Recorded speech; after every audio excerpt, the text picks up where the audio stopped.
explaining the CI that the EC is intending to lay before the House. The presentation is done. The minority side has been given 5 options to ask questions. They finish exhausting that. It's now the turn of the majority side, and the Tolong MP, the Honorable Habib Idrisu, is the one making a statement. Let's go back to Parliament. System also work. Thank you.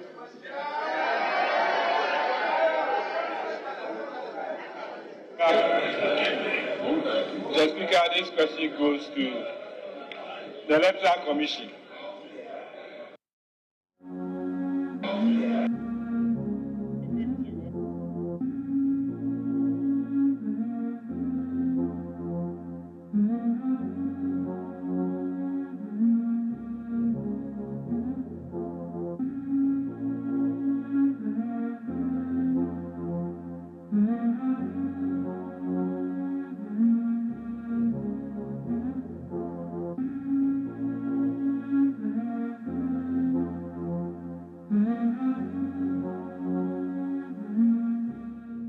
My question goes to the NIA. I can't see the Speaker. I can't see the NIA. Okay, Mr. Speaker, NIA, Electoral Commission is relying on your Ghana card to use it as a sole ID for the continual registration. Now there is CI 91. There is a guarantor system already in CI 91. NIA, you also have a guarantor system. I would like to know from the Executive Secretary of NIA, what's the difference between your guarantor system and the NIA and that of the ECCI 91? And question number 2, who administered the oath, if there is any, on NIA and Electoral Commission? How is your guarantor system also work? Thank you.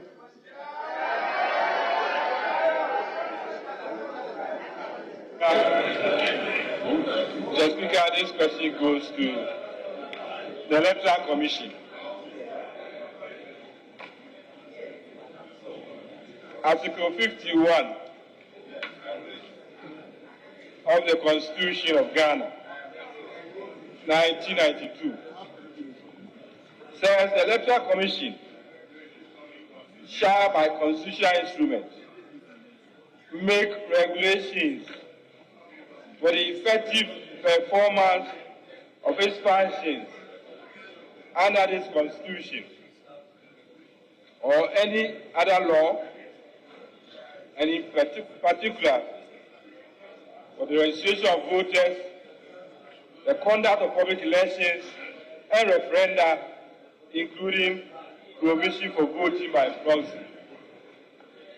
Now, can you other law, and in particular for the registration of voters, the conduct of public elections and referenda, including provision for voting by proxy. Now, can you explain to us why the proposed CI is very important and how the CI will expose impersonators and fraudsters who don't have any. Thank you.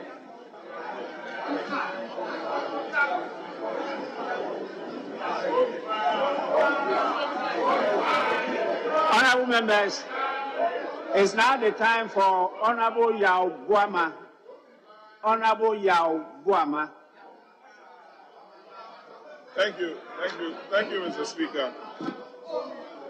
Mr. Speaker, the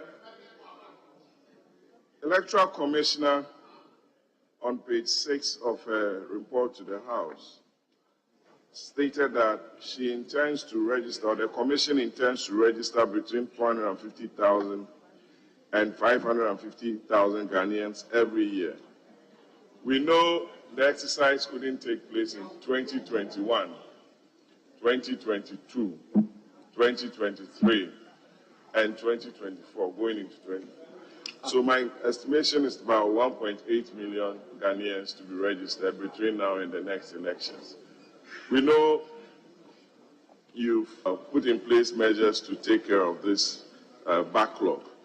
My question is, what are some of the inherent challenges within all the legislations that members have raised that you are seeking to cure to ensure that we have a credible register? I believe that is the concern of every member on the floor, to have a very credible register and to ensure that every Ghanaian 18 years of age and of sound mind gets on the roll to vote in 2024. Thank you very much, Madam. Honorable members, we now listen to Honorable Matthew Opoku Prempeh.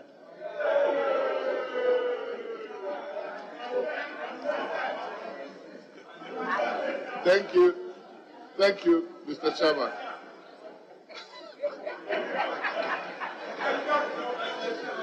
Mr. Chairman, I think the biggest source of confusion listening to members is that they suspect that the Electoral Commission wants to conduct a registration exercise for a totally new register. That's the fundamental basis.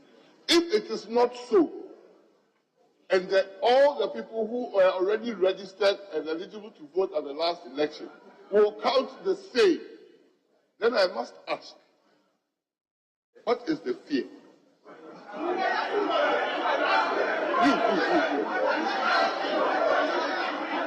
Meaning that my question is that some people have already set. My question is that some people have already set their own question, answering their own question, and then taking the answers back to the Electoral Commission to justify their answers. If the old register holds, and that's those 17 million people who are the old register, need not register again. That is the assurance this House needs. As for the continued registration, I'm not giving a speech. You might not understand it. As for continuous registration, I want to know whether members do agree with the Electoral Commission that going forward, continuous registration will be really continuous registration. I love your thoughts. Yeah. Because there's an erroneous impression being created that every polling station will become a registration center. Never in this country has every polling station been a registration center at the same time. So what is your fear? In 2012, my third question, in 2011, if true, in 2011, if this House, under the governance of His Excellency John Atta Mills, passed an LI, or brought an LI to this House that was passed, that said in 2011, for the purposes of identification, the national ID card is the #1 identity register. What is your fear 12 years down the line? If the EC says every Ghanaian should use the national ID, what do you have to hide? Thank you.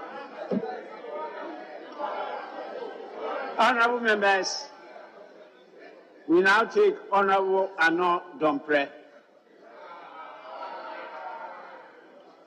Thank you, Speaker. Speaker, my first question is to the Finance Minister. And let me premise that question with a fact. Speaker, not too long ago, Parliament has some outstanding. Myself and the Deputy Whip, Honorable Ahmed, related to the Finance Ministry, and duly that outstanding was released. I want to find out from the Minister, in the same vein, can he assure this House that in the next 2 days or so, the outstanding 20 million Ghana cedis own the NIA? Speaker, the 20 million own the NIA. Can the Minister assure us that this outstanding will be duly paid? This was my first question to The Finance Minister. Speaker, we've heard and read a number of stuff on cards printed. We've heard, I don't know if it's a rumor that outstanding cards to be printed is 3 million, some are saying 2 million. Today we are hearing about 541,000. Can the NIA say on authority what the outstanding cards are? And then in the event of you being provided with outstanding 20 million by the Finance Ministry, can you guarantee this House, as you made known in your presentation, that within 11 days, as you stated, within 11 days, all the outstanding will be dealt with?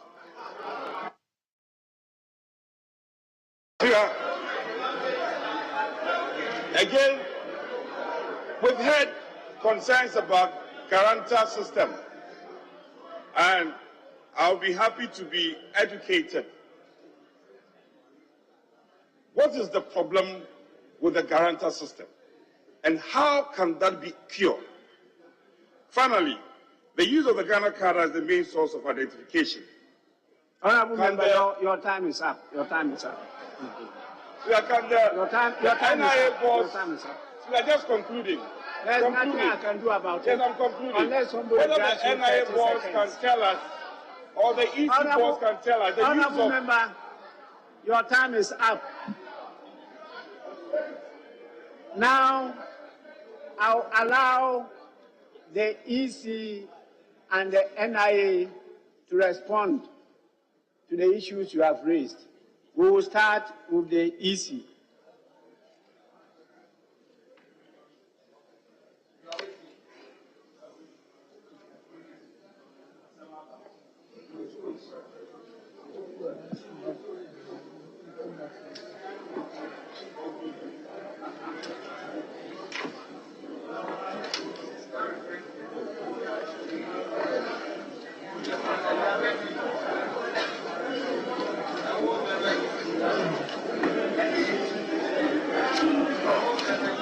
You're taking my paper.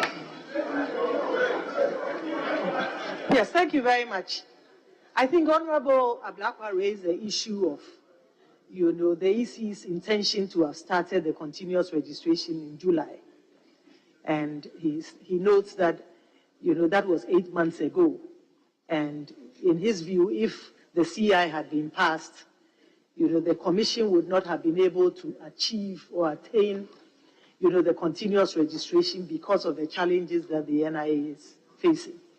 And I believe that is true. But it's important that we recognize that it is a continuous registration exercise. Had we had a system where it was a limited registration exercise, let's say that in July of 2022, we decided to conduct a limited registration exercise for a period of 4 weeks, then we would have that challenge. Because at the end of 4 weeks, if persons didn't have the register, they would not be able to. If they didn't have the NIA card, we would not be able to register them. But the good news is that this is a continuous registration process. And had we initiated the process as far back as July, people would still not be disenfranchised. Because if they do not have the card today, they could always have it tomorrow.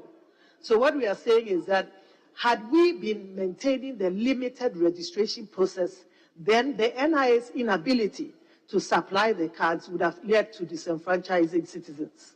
Because we have a continuous process, if you don't have the card in July, you can have the card in March and still come to the offices to register. So I think that because it is a continuous process, there's no rush. Yes, we have all the way to October 2024 to have people register, but there is no rush because it is not a limited process.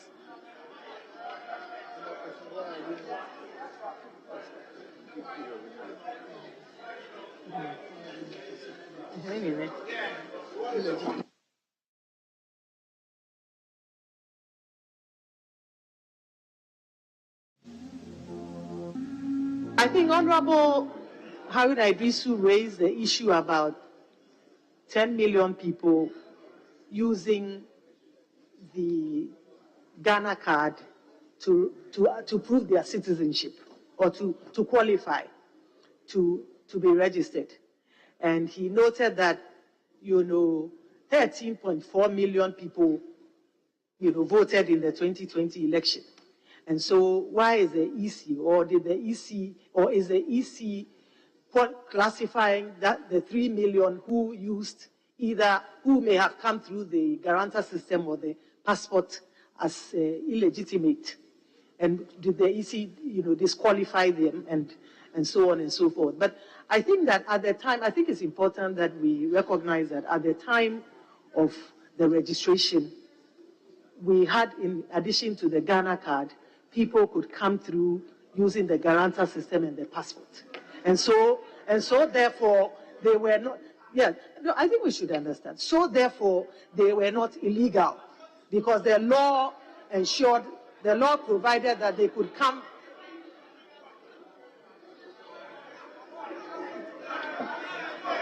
Yeah, the law provided.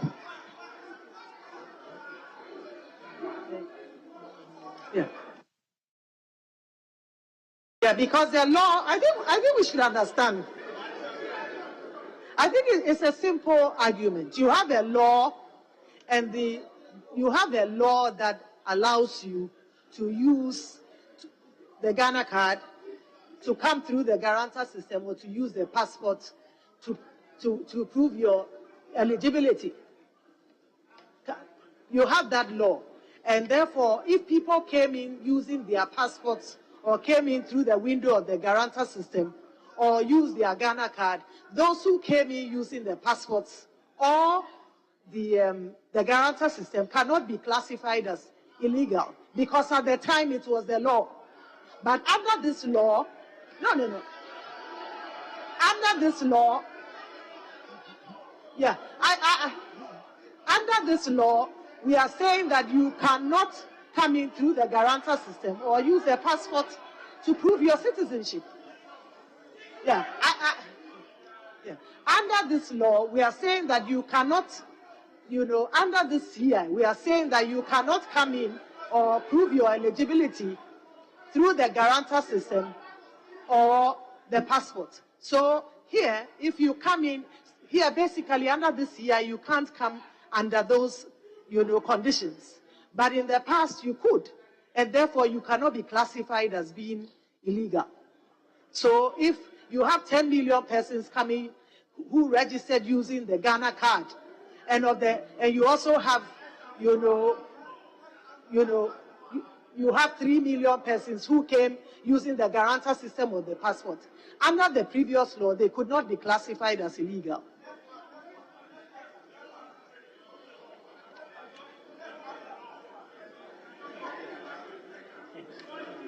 I think that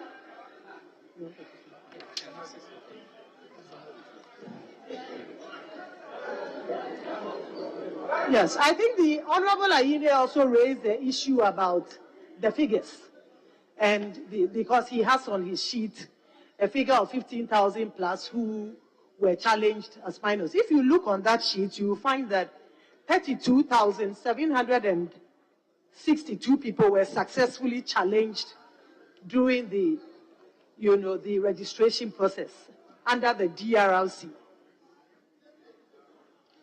And in our records, we have an additional 7,000 plus who were challenged. And these 32 were successfully challenged because they were either minors or foreigners. 32,762. They were successfully challenged during the registration and during the District Registration Review Committee sittings. They were challenged because they were either minors or foreigners.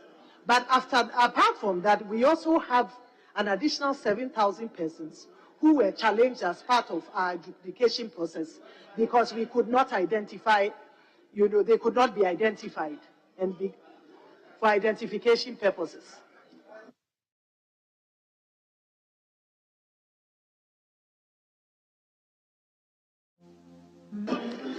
I think the question was also asked about the difference between the NIA guarantor system and the Electoral Commission's guarantor system. I think the NIA's guarantor system they have in place is more robust. And it is more robust, and they swear.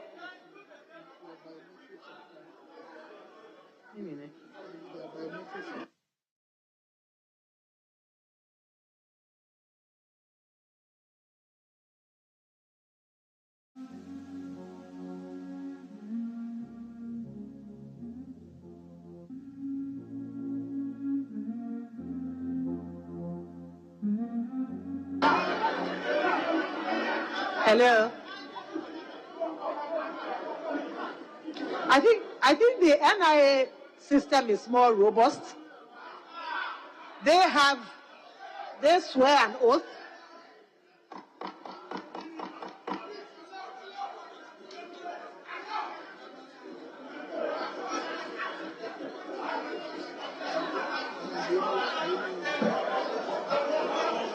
Honorable members,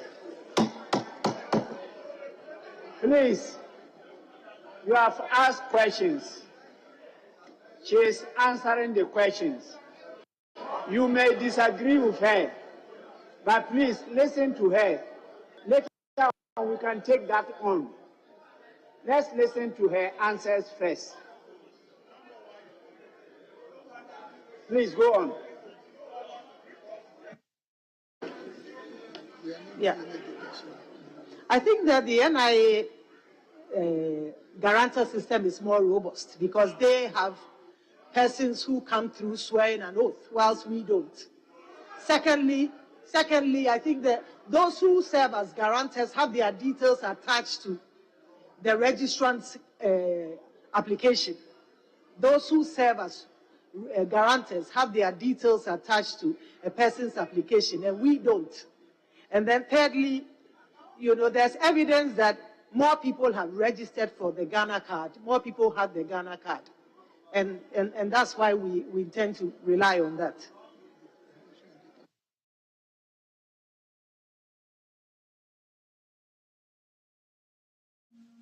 And then there was a question on data sharing as well. We are not, as we speak, we are not doing data sharing. There's no sharing of data between the NIA and, automatic sharing of data between the NIA and the EC. However, we have the ability to, expunge persons on our register and forward it to the NIA for verification. But we do not have an automatic, data sharing facility existing between our two organizations. However, we can expunge, we can draw up a list of persons and send that to the NIA for them to verify. That facility exists, but we don't have an automatic data sharing facility with them.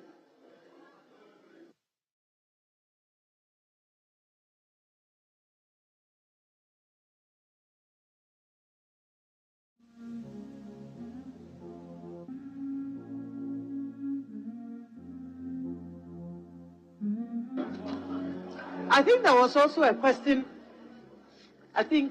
there was a question on the registration centers. And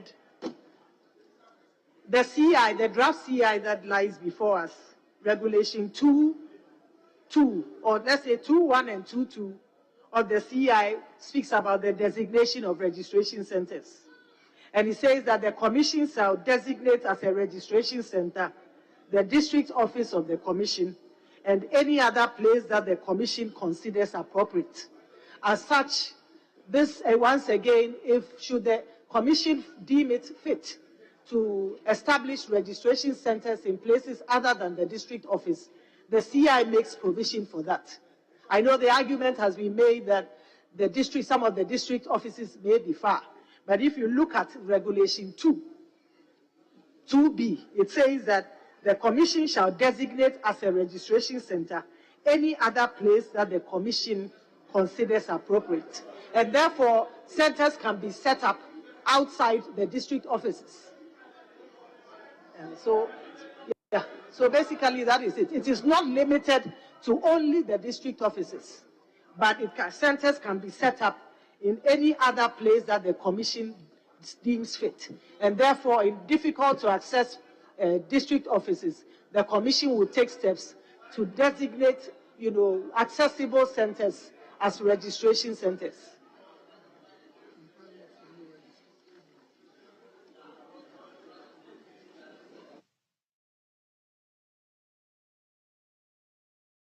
I think there was also a question on whether the EC is going to be compiling a new register. And I think we made it clear in our statement that the EC will not be compiling a new voters register. What we are doing is to add on, to update the current register by bringing on board persons who are 18 or persons who previously did not participate in the voters register. And so we are not going to be compiling a new register. We are merely updating and adding on by making available opportunities for persons who have turned 18 or persons who are not previously registered to come on board the register should they deem fit.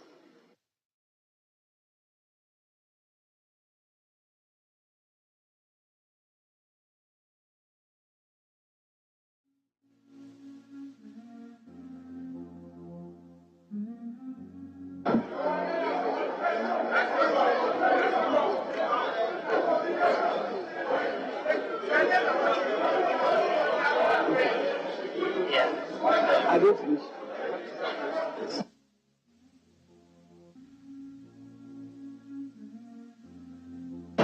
Honourable members, let's now listen to the Executive Secretary, National Identification Authority.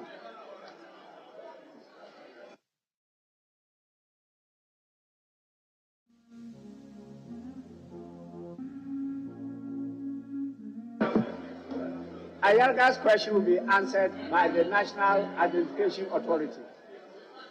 They will answer it.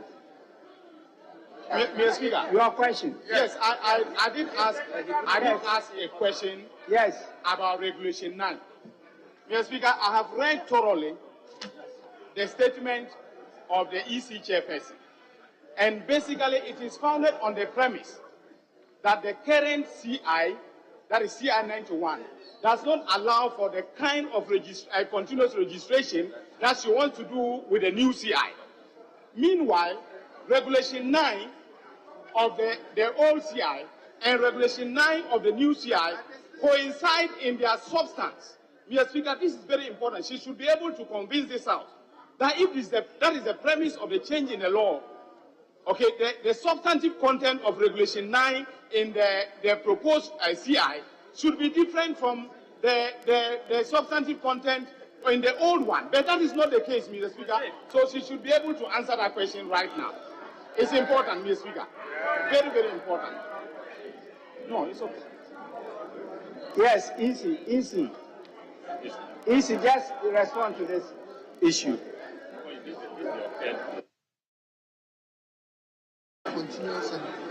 Honorable Aine, my classmate, I think that, the emphasis with this current CI that lies before us is that we are seeking to mainstream the continuous registration exercise.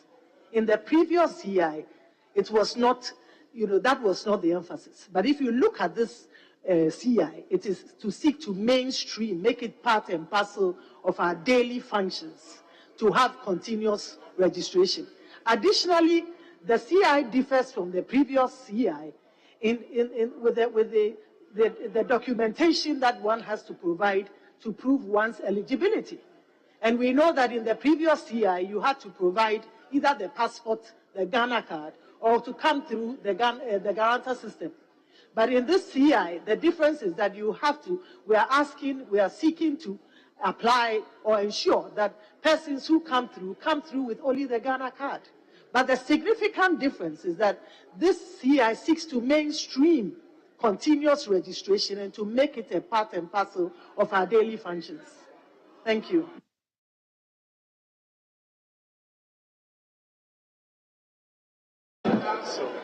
Yes, Executive Secretary, National Identification Authority.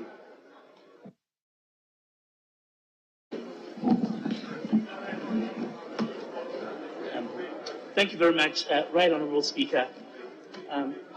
Mr. Speaker, I will address the question or comment by Honourable Dr. Dominic Aine. I do not see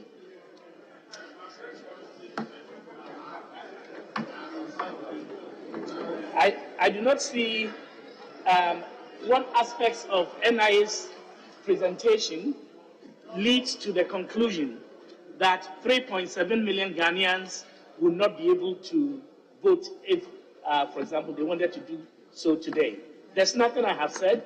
There's nothing in the data that we provided that would lead anyone to that conclusion, if I could be aided, but certainly not from the presentation I made. Second, I'd like to draw attention, speak to the issue that Honorable Mahama Ayariga raised about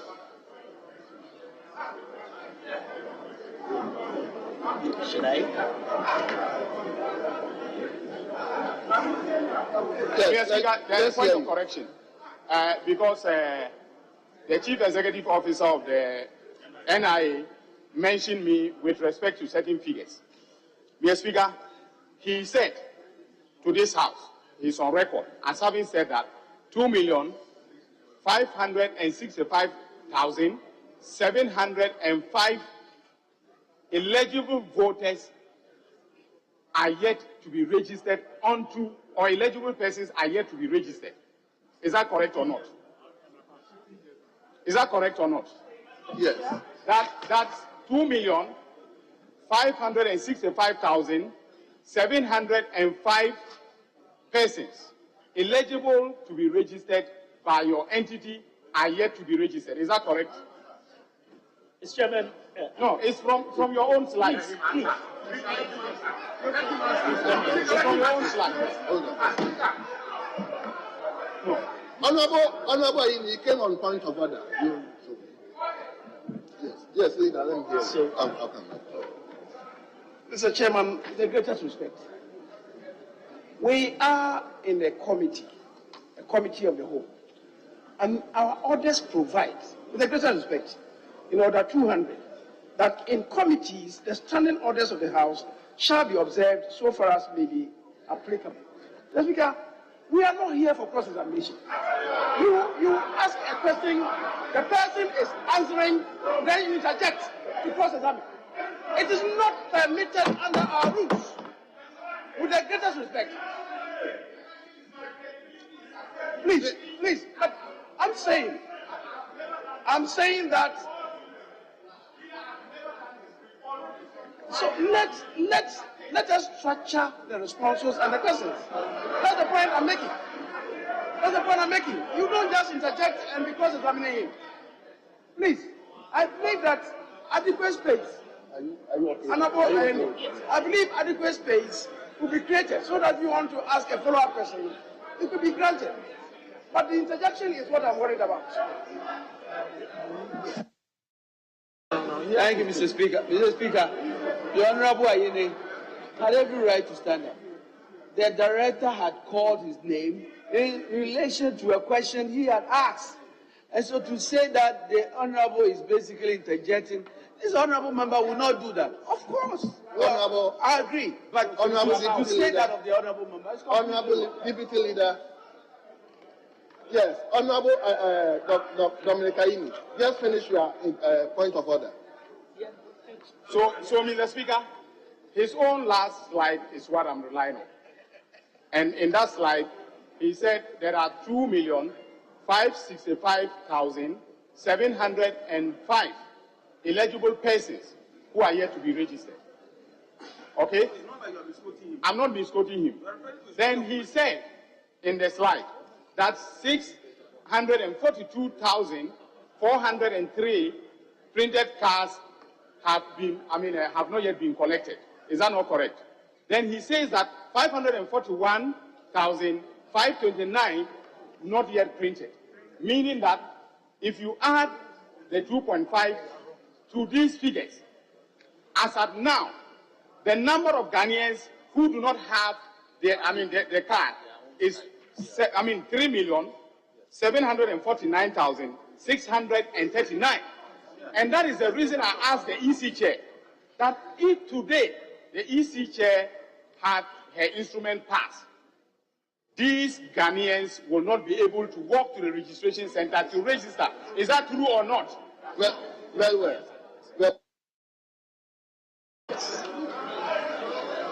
Yes.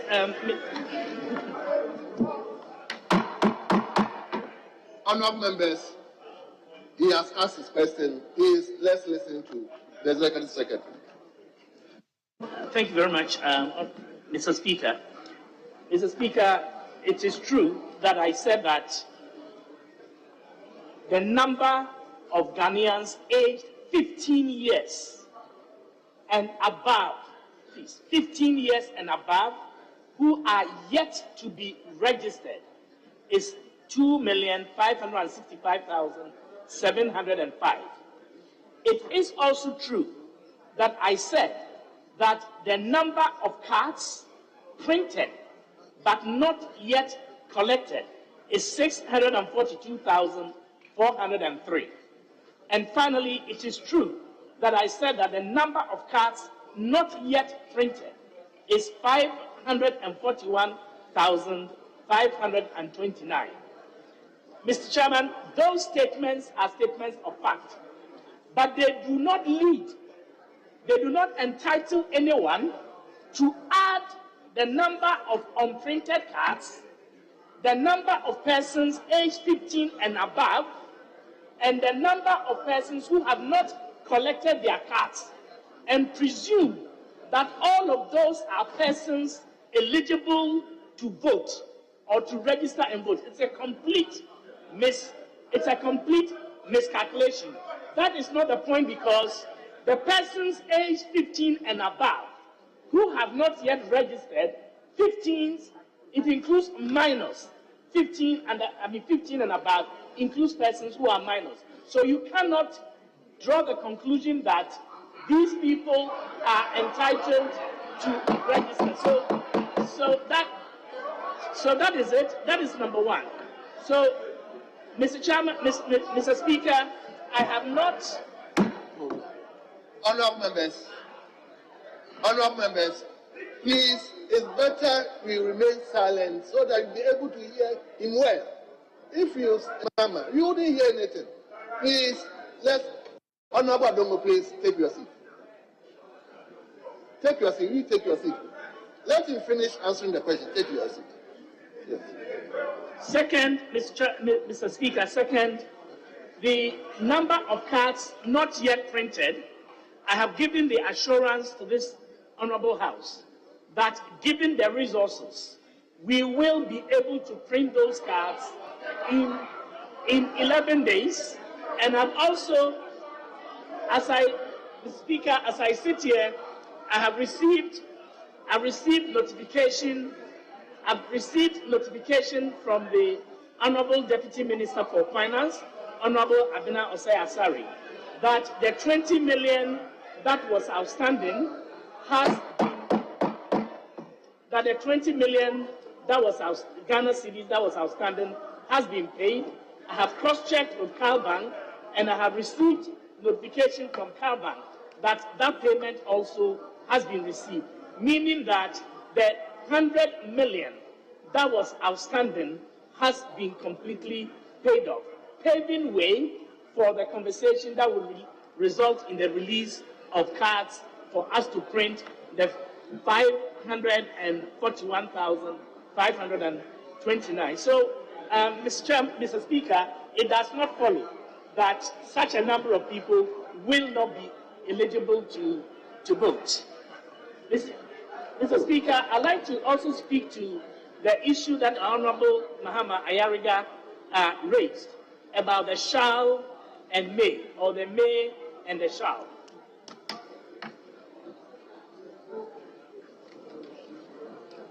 Mr. Speaker, it is the case that Section 29 of NI's Parent Act at 750, as amended, provides as follows: a national identity card may be used to facilitate. A national identity card may be used to,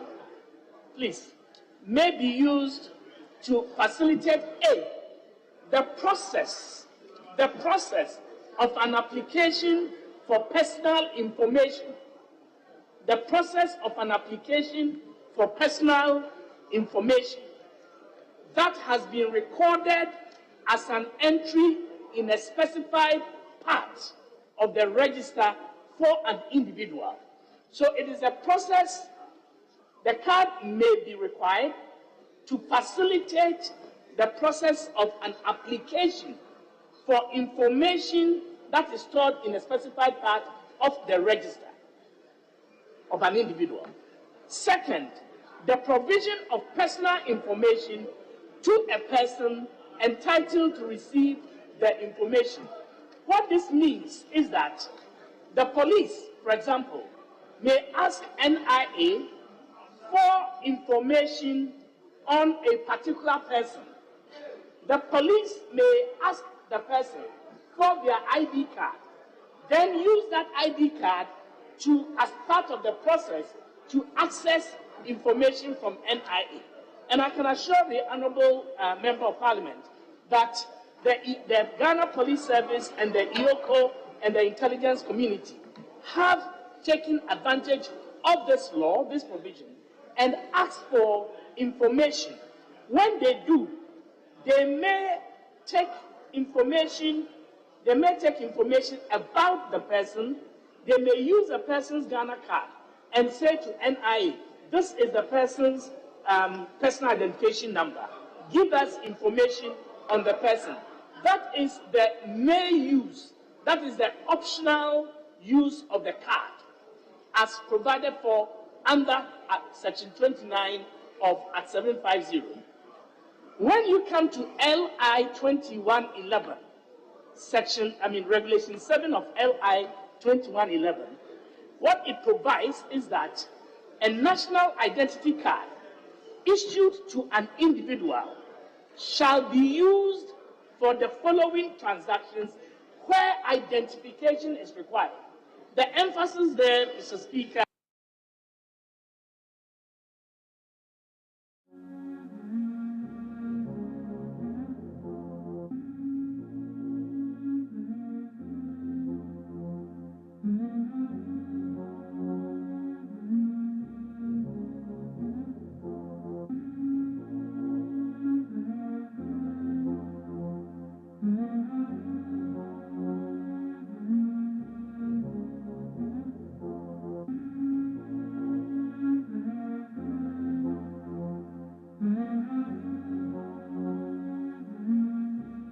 for oaths, whom we deployed at every registration center, so that every person vouching does so before a commissioner for oaths.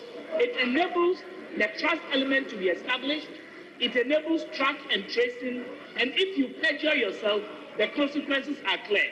Finally, because of the vouching system, the person who is vouching must have the Ghana card already, and therefore the Ghana card of the person vouching is tied to the person for whom he or she vouches, and forever they are trackable and traceable and can always be found if you make a false vouching that someone is a Ghanaian when the person is not.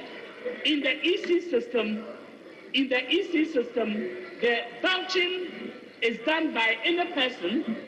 That is not the arrangement. So that is why the chairman of the EC said the NIA system is more robust and it allows for this tracking and tracing, which can lead to the prosecution of persons who have falsely vouched for the identities of other persons.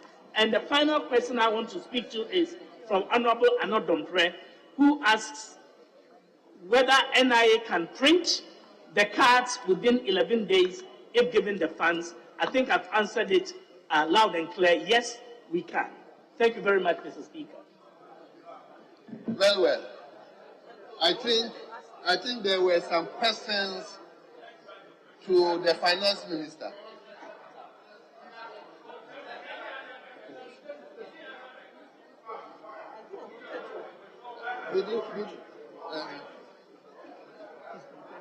He's not answered your question.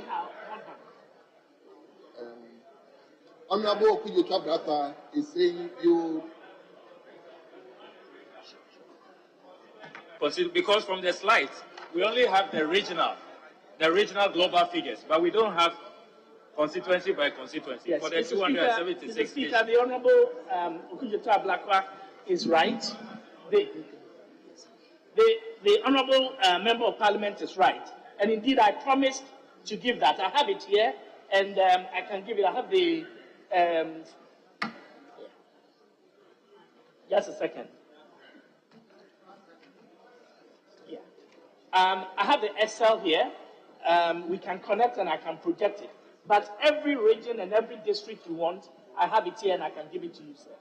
As at the 19th of February 2023. You want me to? Yeah, Chairman, please, Chairman, we'll need your ruling so that it will be made available to us. It's germane. No, I'm not taking any questions again. No, Chairman, please rule. Give a direction. No, it's important. We can't leave it hanging. Let's resolve this. Honorable Dapsemapo, you were signaling that time. I'm not taking any questions. No. One thing. You were signaling me time, isn't it? It's very important. You were signaling me. Yes, so you can rule that a copy will be made available for members. That's all. Rule that members can get copies of the report that has been requested that will be made available to members. We want your ruling that will be made available to members of the Excel. Yes.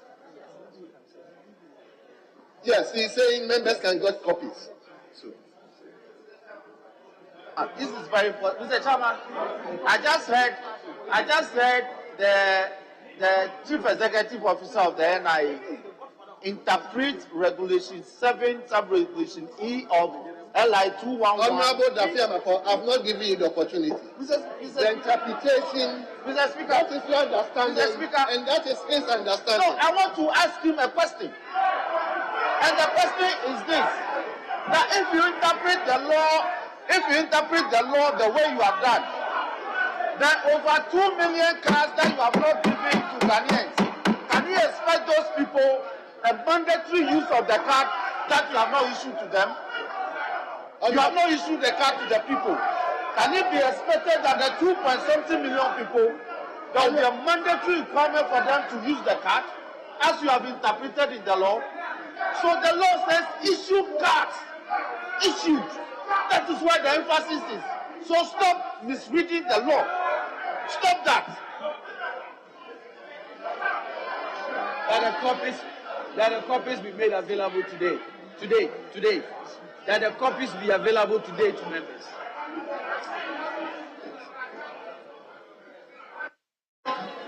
Mr. Chairman, the deputy leader is insisting that the information given by the NIA should be availed now. I think that is impracticable. In any event, as I keep saying, the rules of the House apply even in plenary. And the rules provide, again, Rule 67, 1H. A question shall not be asked, the answer to which is readily available in official publication. He's quoting from his official publication.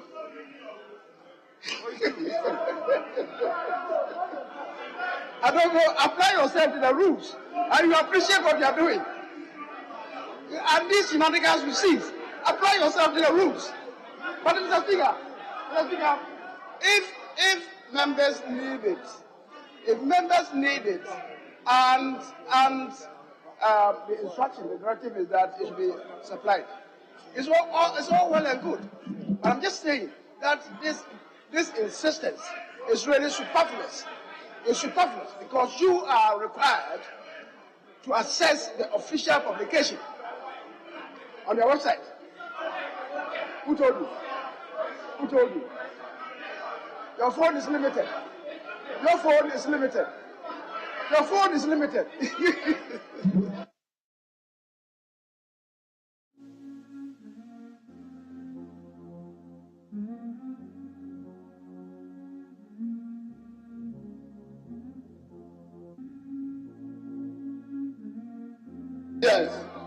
Honorable member for North Tongue, I think the information you requested is being rolled out. So we need copies so we can analyze. We're going to give hard copies.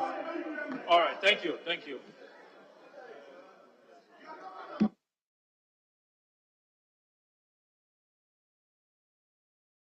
Honorable members, I think some of the questions were directed to the finance minister. So you give him the opportunity to also. Honorable members, Echampo, take your seat, please. Honorable Echampo, take your seat. Oh. Honorable members, we are now giving the opportunity to the finance minister. Some of the questions were directed to him. So, Honorable Gaya. Thank you very much. Thank you very much, Mr. Speaker. I think that the main question was about the 100 million cedis to be transferred to CalBank IMS. And as has been confirmed by the Director for NIA, we have indeed transferred the 80 million Ghana cedis, and today swift instructions for the 20 million has also been executed. So, Mr. Speaker, that has been done as assurance, and we'll continue to work with the program that we've agreed with CAL. Mr. Speaker, we do take elections very seriously, and as I mentioned in the last election, we actually ensured appropriate amounts were paid to the Electoral Commission to ensure that we had a successful. I will continue to do the same, and let me ask that all expenses related to this will be duly complied with. Thank you very much, Mr. Speaker. Very well. Honorable members, honorable member for North Tongue, there's no further questions, please. No, Mr. Chair, we're asking for evidence. Evidence. Honorable members, let me now come to leadership. Leadership, do you have any concerns to raise? Mr. Speaker. Okay, let the leadership ask the president. Yes, I will now listen to the minority leader. Mr. Speaker, the understanding is that we will have the first 5-5, and then we'll do a second 5-5 before the leadership speaks. Yes, that's it. Mr. Speaker, there are others waiting for their turn to ask their questions.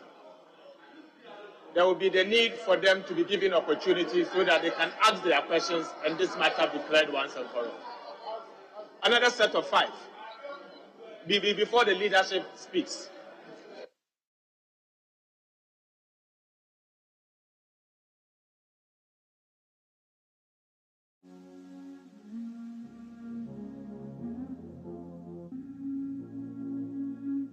Very well. Very well. Then I don't have your list. Minority, your list.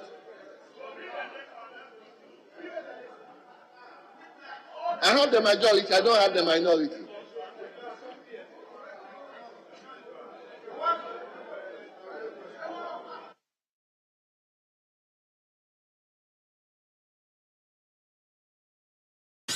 The city is alive on 97.3. You're not here. Mr. Speaker, we've given you 13 days.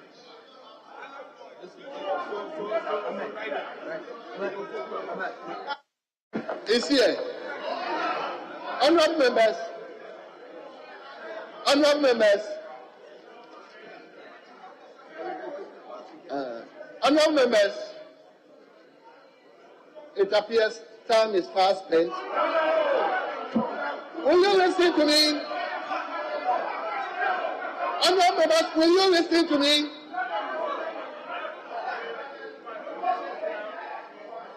So I want the questions to be straightforward.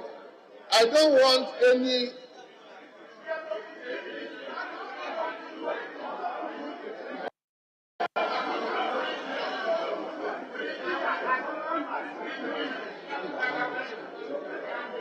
So, Honorable Eric Opoku, you can begin. Thank you very much. But just be straightforward, please. Thank you very much, Mr. Speaker. Mr. Speaker, the constitutional instrument being discussed comes under Article 42. And Article 42 is very clear. It states, every citizen of Ghana of 18 years of age or above and of sound mind has the right to vote and is entitled to be registered as a voter for the purposes of public elections and referenda. Mr. Speaker, from the presentations we have listened to this evening, it is clear that if the constitutional instrument is passed today, it will be an offense to this particular article because not all Ghanaians have the Ghana card. And that is the reason why you have brought the finance minister here to come and give us the assurance, inviting this house to pass a law on assurance that the right thing will be done in future. Why is it that we cannot wait until the gap is closed by NIA before the constitutional instrument is passed? That is the first question. Why? Then my second question has to do with the guarantor system. In your response to a question posed by Honorable Ayaga, you indicated that the NIA guarantor system is a robust one. Why can't the Electoral Commission deploy the same robust or even super robust one as an alternative route for those who do not have the Ghana card to also have their names on the electoral roll, so that we can bring this matter to the end? And then the last question has to do with limiting registration to the district offices. Mr. Chairman, that is a right. Voting is a right that must be exercised by every Ghanaian. And so if you limit registration to the district office and the person is in the village far away from that particular office, who bears the cost of traveling from that village to that office to be able to exercise that constitutional duty? So now, if you don't have money to travel to the district office, you cannot register and participate in the voting. Is that what you're telling us? Are you monetizing the registration process? Honorable Eric, that time is up. Yes, we will now move to Honorable Emmanuel Boa. Thank you, Mr. Speaker. Mr. Speaker, in EC's answers to a question about the failure of the NIA's deadlines, when we were talking about the reliance by the Minister of Communication, this is what the EC said, that about the NIA, she cited the continuous registration and said that if you did not get it in March, you can get it at a later date. But that is exactly the fear. That's exactly the worry. I mean, what prevents the Electoral Commission? Today we know that the EC, sitting here today, has told her that they still have challenges. The Minister of Finance is here. The NIA owes $170 million. The amount they've paid is $9 million. And that's a fact. That's a fact. So knowing all this problem, what is really driving us? Why don't we stick with the status quo? We get the NIA to complete the process before we deal with it. What prevents the EC from doing that? Secondly, the National Identification Authority is more robust. This is the EC boss saying this. He says that the NIA system is more robust when we were talking about the guarantor system. Because those who use the guarantor system, they swear an oath.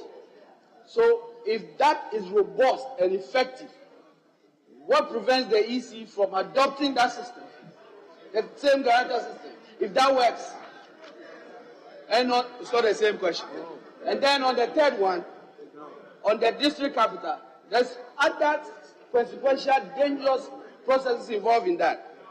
The registration at the district office will, the district officers will also assign polling stations. You know our population. You know the number of, excuse my language, but people who are not very educated. They come to the district office on a day of voting. How do they even identify where their polling stations will be? And then the danger of gerrymandering. We are now going to leave the district, the EC officers at the district office to deal with polling station, people who go there to register. Have you thought about the danger that involves? They decide, okay, if they have preferences at the district offices, they can decide that you are registering, I'll put you in this district, I'll put you in this district. Favoring areas that really will create confusion for our democracy. Have you thought about the dangers of gerrymandering in this exercise, living at a polling station? The issue of the economic and logistical difficulties of ordinary Ghanaians. Have you thought about gerrymandering, how you can maneuver to make sure that people are skewed to areas that preferences of electoral officers? These are the issues that are really at the core of the things. Your time is up, Emmanuel. Okay, I'll see the chair to Mr. Speaker. So now it's Adrian Bauer. You are 10.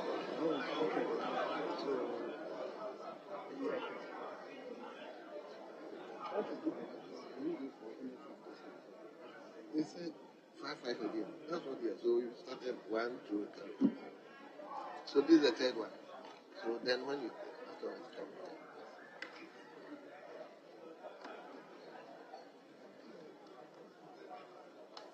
Thank you very much, Mr. Speaker. Mr. Speaker, when the Electoral Commissioner was speaking, she was proud to have stated that the Electoral Commission has a proven track record. I believe that this proven track record was because of the performance of her predecessors. If you will observe very clearly, on election matters, consensus building is key, because that is what prevents conflicts. Cote d'Ivoire is just by us here. By virtue of the fact that laws were passed to create the impression that others were not citizens, created problem in Cote d'Ivoire. Afarijan handed over to Charlotte. Charlotte gave it to you. This country was in one piece. This country was in one piece. If this country goes to war because of this, it will be on your head. It will be on your head. You went for electoral commission. This country goes on.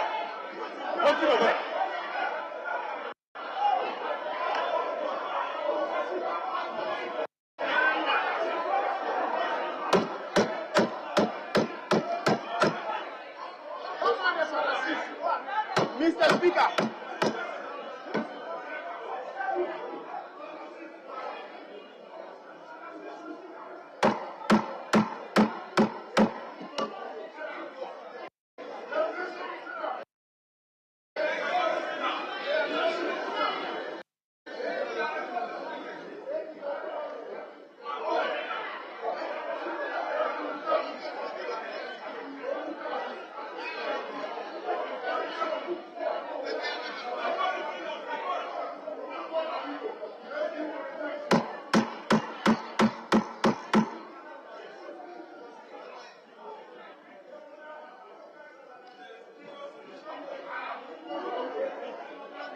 Mr. Speaker, you will recall that in 2006, when the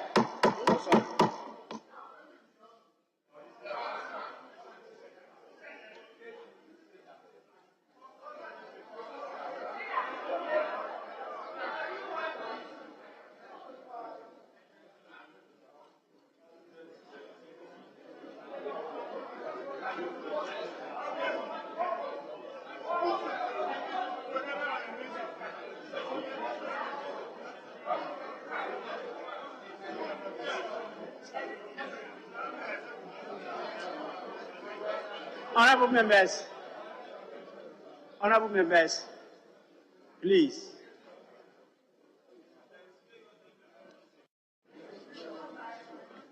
There are some things you don't say, and there are some things you don't do. Now, the honorable member said, if this country goes to war, now some people have already gone to war.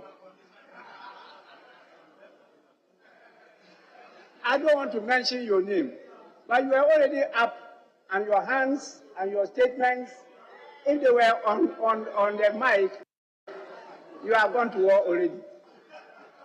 Please, Honorable Edward Bauer, it is something that should not be said. So I will, because this is televised live, and we should be careful that what we say don't incite disorder. At the same time, I will also talk to you, Honorable K.T. Hammond, Senior Prefect, that as a Senior Prefect, I expect you not to react the way you are reacting. Please, you see. Honorable Senior Prefect,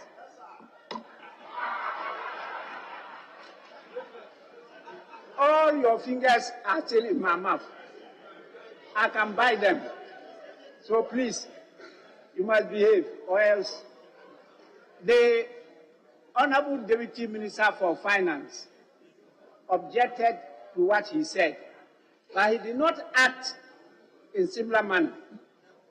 But I heard what he was also saying. Anyway, just kindly withdraw that, and then go on with the point. You were making a very good point. I was noting it down. So go ahead. That statement about going to war. It is a prayer of everybody in Ghana here that this country will not go to war. Mr. Speaker. Let's continue to pray that way. Mr. Speaker. Don't give any conditions. I'm a science student. When you go into the laboratory, before you perform the experiment, you state the precautions. All I was doing was just stating the precautions that the Electoral Commission must take to ensure that we don't go the path of Côte d'Ivoire. That's all I was doing. Go ahead. What are you doing now? Are you withdrawing it or you are not? Oh, but Mr. Speaker, I withdraw unconditionally. You have already said. Where's it? It's okay. Sit down. You have already. Honorable, where's Honorable Senior Prefect? Honorable Edward Bauer, you go on. When he comes, I'll get him to also withdraw his behavior. Go on. Mr. Speaker, I will continue by indicating that there's an example that the EC can learn from. You recall in 2006 when the People's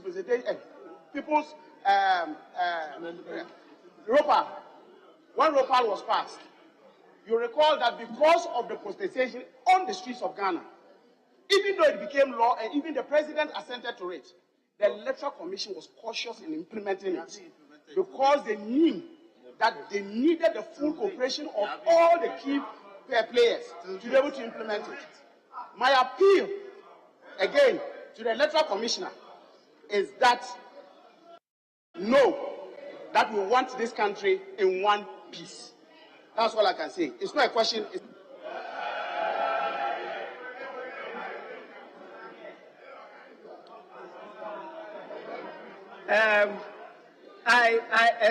I expect members, please, Honorable Senior Prefect, I expect members, you know, the body language is even more effective than the words.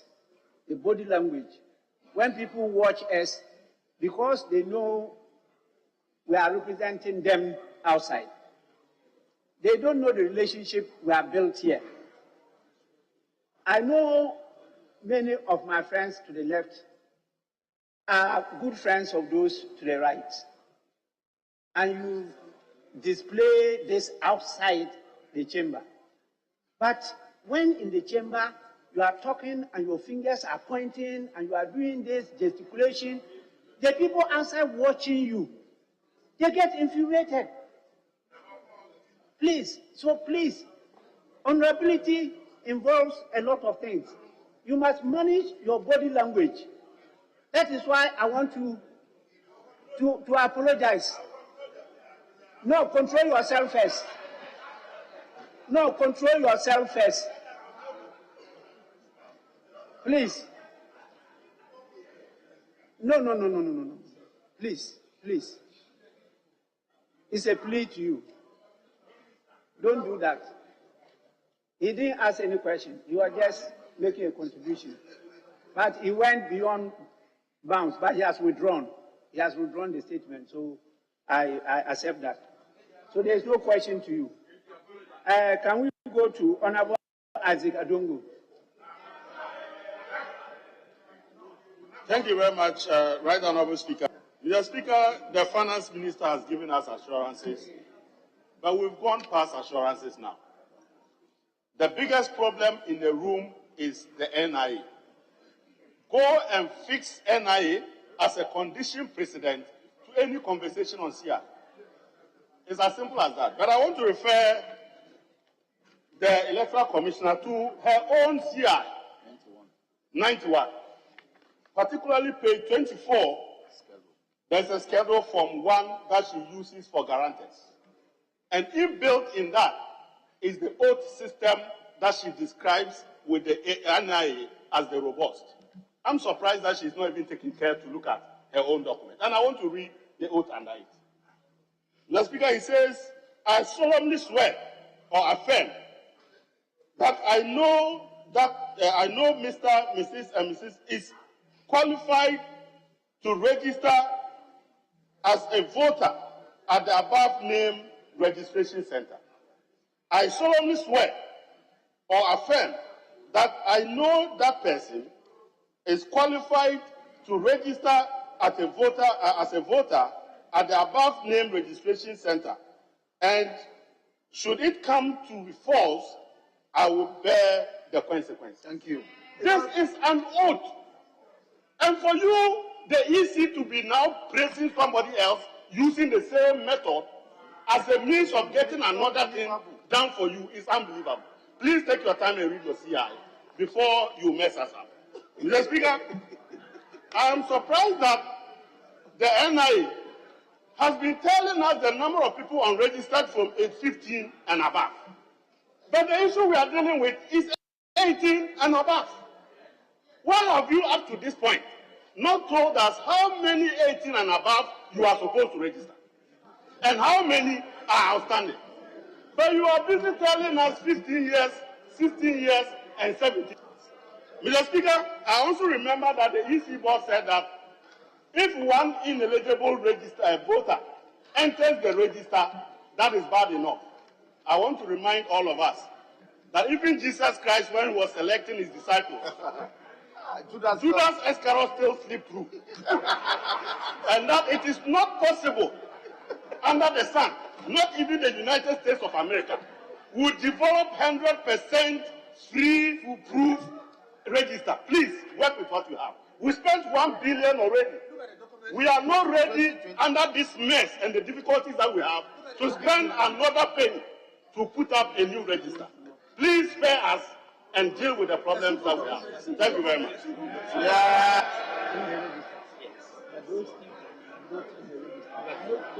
Because we start from 15, so you don't have the 18. But I can, with the click of a button, I can extract that.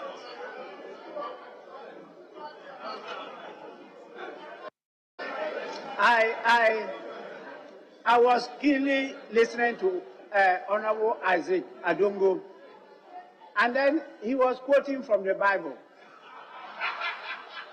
I was wondering where it was coming from, because I know he's always against people quoting from the Bible. Speaker, I'll pay royalties to the Finance Minister. Well, the last from the left is coming from Honorable Cletus Avoka.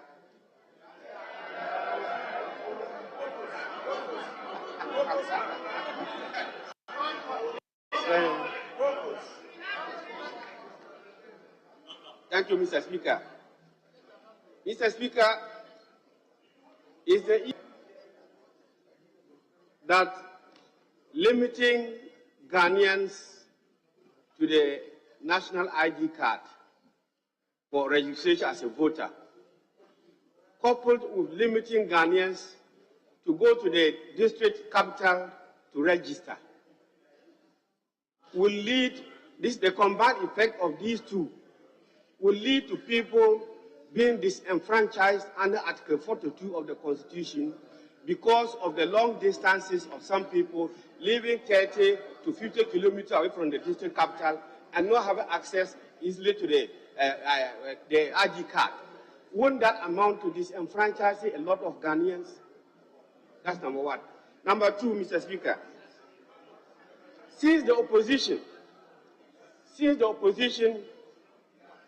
to this ID the registration system is very populous and overwhelming, coupled with the discontent, the frustration, and the suffering in the country, won't the EC give a listening ear to those huge Ghanaians, population of Ghanaians who are complaining, and do the needful by making sure that the guarantor system coexists with the card system so that there will be peace and harmony in the country? Thank you.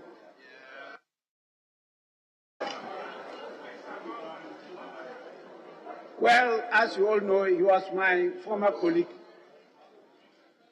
The three wise men, he was one of them. So he has asked very serious two questions, bordering on law. Yes, we will now go to the right, and we'll start with Honorable Osei Nyaku.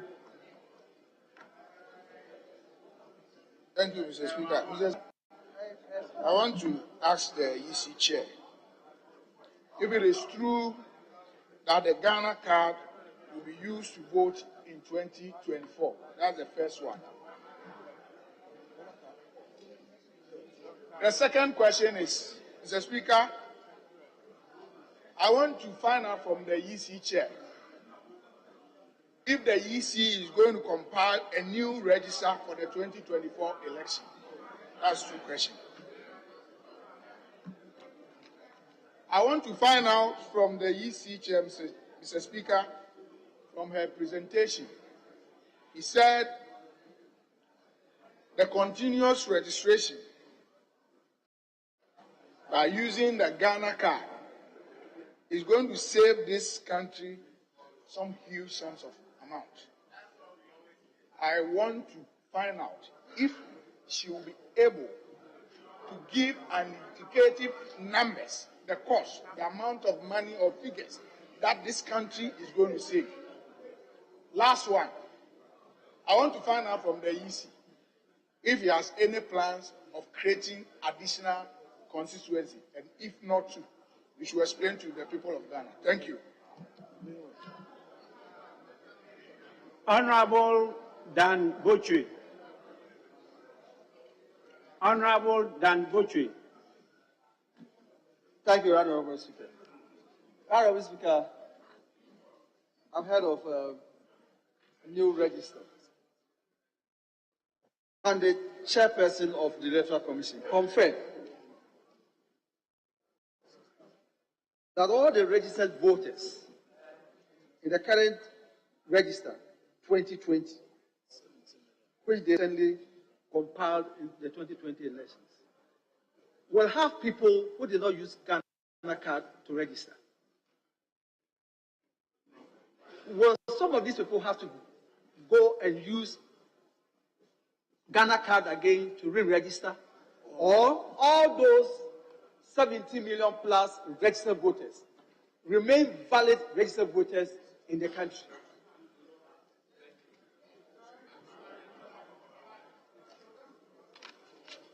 Right, Mr. Speaker, the Electoral Commission, they have conducted limited registration exercises. When they do conduct limited registration exercises, do they conduct limited registration exercises at polling stations? Is that what they have been doing? All polling stations. Thank you.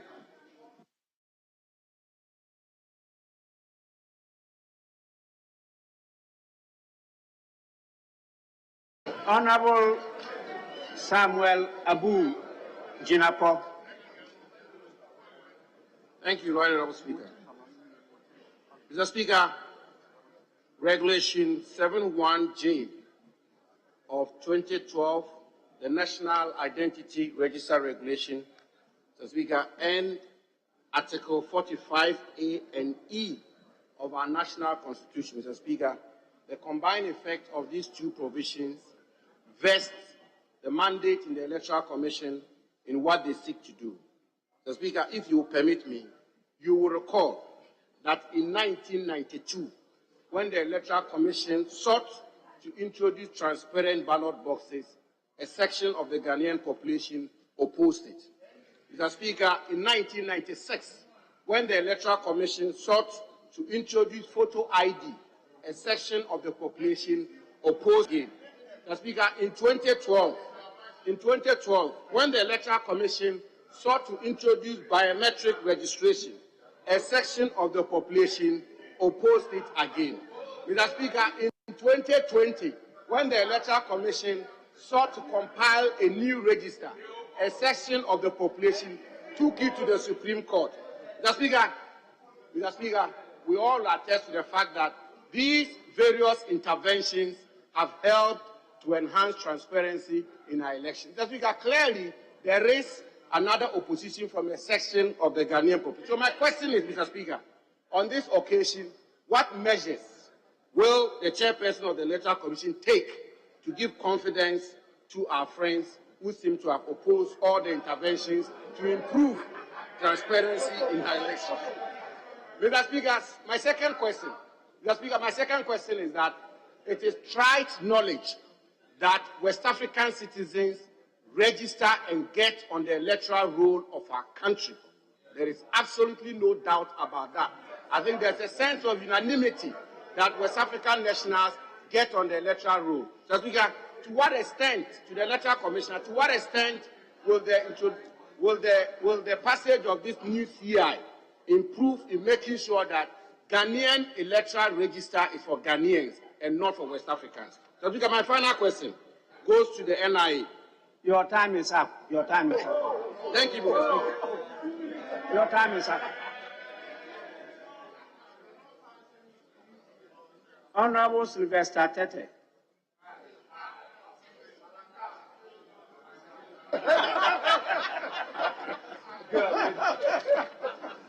Thank you, Mr. Speaker.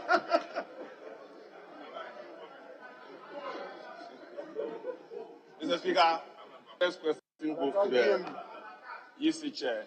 Mr. Speaker, I'd like to ask if the continuous registration will give the EC an additional administrative cost. And if it is, how much, if she can tell us. Then the second one goes to the NIA. The mass registration exercise that was undertaken, I'm aware there are a number of cards that are with the NIA that has not been distributed. What measures is it putting in place to ensure that people from the remotest part of the district who are not able to travel to the district capitals get their cards, so that it saves them the cost and the hassle of coming to the district offices? But the announcement after is that people should come to the district capitals, and these people were registered at the comfort of their homes or at the polling stations, and they've not been given their cards as we speak. Thank you, Mr. Speaker. The last person is Honorable Farouk Mahama. Honorable Farouk Mahama. Yes, thank you very much. Thank you very much, Mr. Speaker. Mr. Speaker, According to the Electoral Commissioner, in her presentation, she gave the assurance that the NIA would commence the CAS assurance with a matter of weeks and also encourage people to visit the 16 district offices across the country. My question to the Commissioner is to find out the Electoral Commission and the NIA's logistical and financial readiness to cover the outstanding Ghana cards that is to be issued and availability of funds ready for us to cover this exercise. Thank you very much. Well, we've gone through the 5-5. It's now time for the EC and the NIA to respond to your questions. I don't think any question was directed at the ministry. Yes, we start again with the EC. Thank you very much, Mr. Speaker. I think there was a question put to us, the EC, to the effect that under the CI 91, the old CI that regulated registrations, the guarantors swore an oath. And I'd like to emphasize that, yes, the guarantors swore an oath, but they did not swear the oath before a commissioner for oaths. They swore the oath before our district officers. So this does not, it doesn't strengthen the process like in the situation that we have with the NIA. So under the CI 91, our guarantors do swear an oath, but they swear the oath before our district officers and not before a commissioner for oath.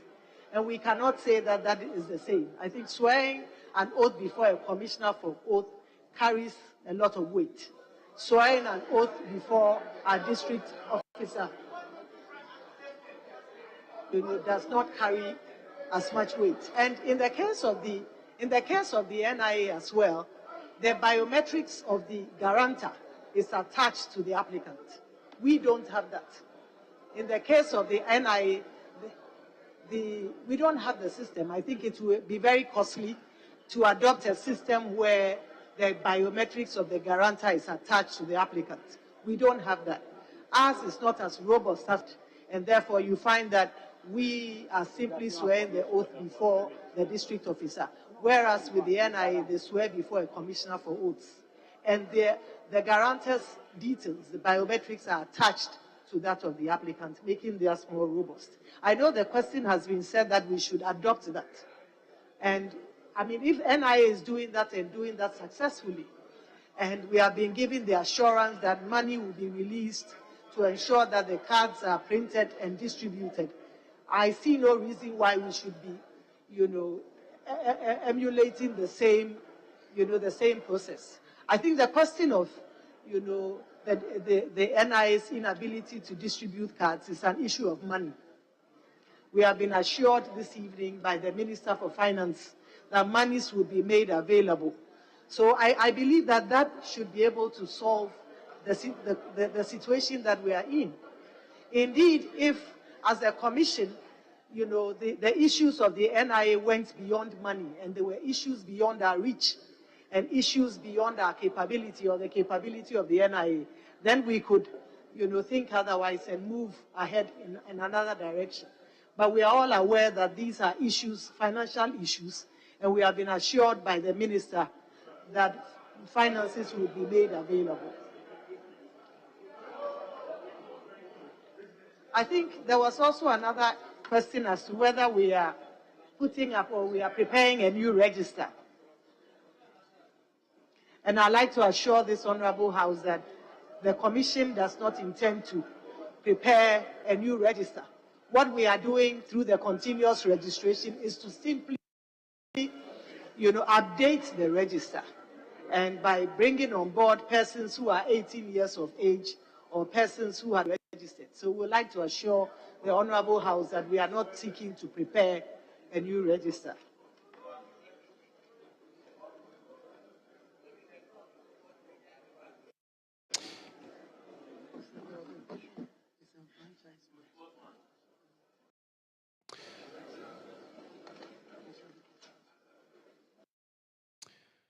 97.3 Citi FM is 1900 GMT, effectively the time that Eyewitness News ends. As I announced before we started, I told you that we're going to cross over to Parliament, where the Electoral Commission chairperson and the National Identification Authority boss have appeared before the Committee of the Whole to answer questions relating to the CI, the constitutional instrument that it intends to lay ahead of the elections for district assembly election or district level elections. So the questions and answers are coming through the committee members who are also MPs are now asking the questions.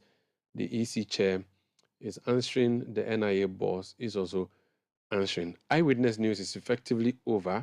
We are signing out, but we're taking you back to Parliament, so you continue to listen to deliberations there. Thank you.